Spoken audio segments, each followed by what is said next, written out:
semuanya, Assalamualaikum warahmatullahi wabarakatuh. Perkenalkan, nama saya Sri Wahyu Nugraini dari Prodi PGSD kelas 2E dengan NIM 200.5243.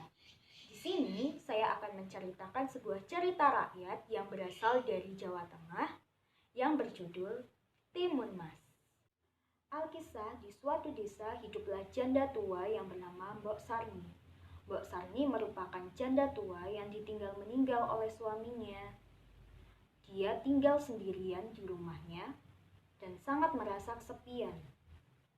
Mbok Sarni sudah lama sekali mendambakan adanya seorang anak agar bisa menemaninya. Suatu ketika, Mbok Sarni pergi ke hutan untuk mencari kayu bakar. Di tengah perjalanannya, Mbok Sarni bertemu dengan raksasa. Raksasa itu bertubuh besar dan menakutkan.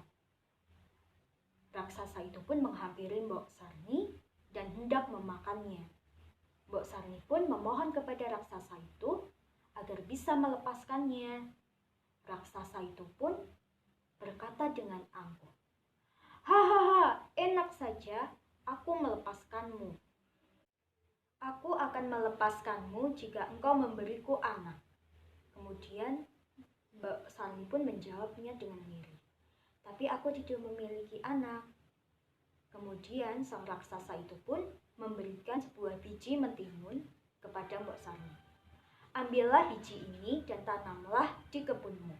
15 tahun lagi aku akan datang untuk mengambilnya dan menjadikannya santapan makananku." Mbok Sarni pun menerima biji itu.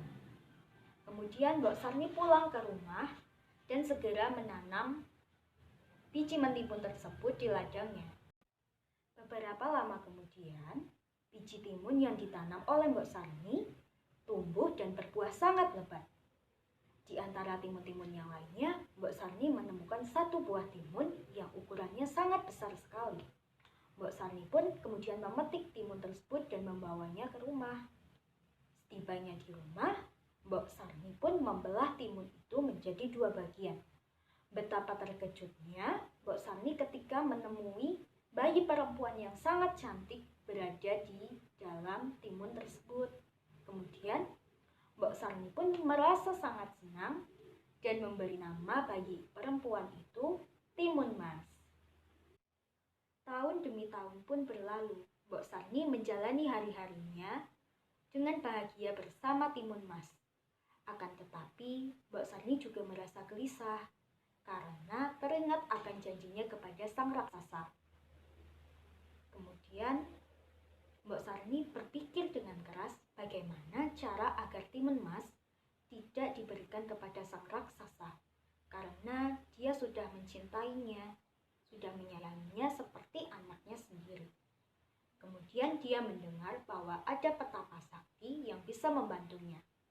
Kemudian Mbok Sarni pun menyuruh Timun Mas untuk pergi menemui petapa sakti tersebut untuk meminta bantuan kepadanya. Akhirnya Timun Mas pun pergi menemui petapa tersebut dan meminta pertolongan kepadanya.